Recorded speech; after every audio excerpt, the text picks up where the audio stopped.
C'était 22 heures à peine ce vendredi-là. C'était veille de Noël et pour fêter ça, il s'en allait chez Madeleine près du pont de l'Allemand.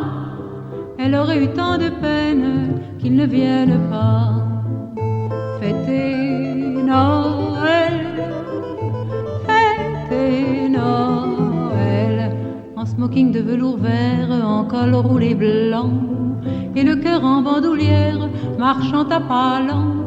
À pied il longeait la Seine tout en sifflotant, puisqu'il allait chez Madeleine, il avait bien le temps. Charmant Noël, charmant Noël. C'était 22 heures à peine ce vendredi-là. C'était veille de Noël et pour fêter ça, elle s'en allait chez Jean-Pierre près du pont de l'Allemand. Il aurait eu tant de peine qu'elle ne vienne pas fêter Noël, fêter Noël.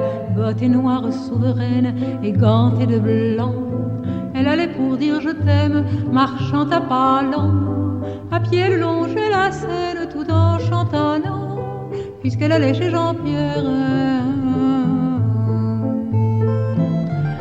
Charmant Noël, charmant Noël. Or voilà que sur le pont ils se rencontrèrent, ces deux-là qui s'en venaient d'un chemin contraire.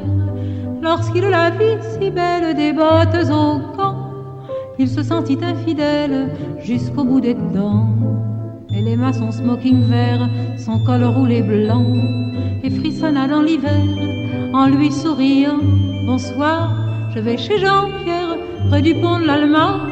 Bonsoir, j'allais chez Madeleine, c'est juste à 2 pas. Et ils allèrent chez Eugène pour y fêter ça, sous le sapin de lumière, quand il l'embrassa. Heureuse, elle se fit légère au creux de son bras. Au petit jour, ils s'aimèrent près d'un feu de bois. Joyeux Noël, joyeux Noël.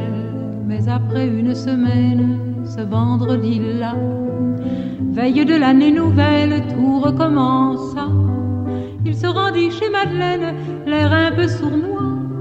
Elle se rendit chez Jean-Pierre, un peu tard ma foi. Bien sûr, il y eut des scènes près du pont de l'Allemand. Qu'est-ce que ça pouvait leur faire à ces amants-là, eux qu'avaient eu un Noël comme on n'en fait pas.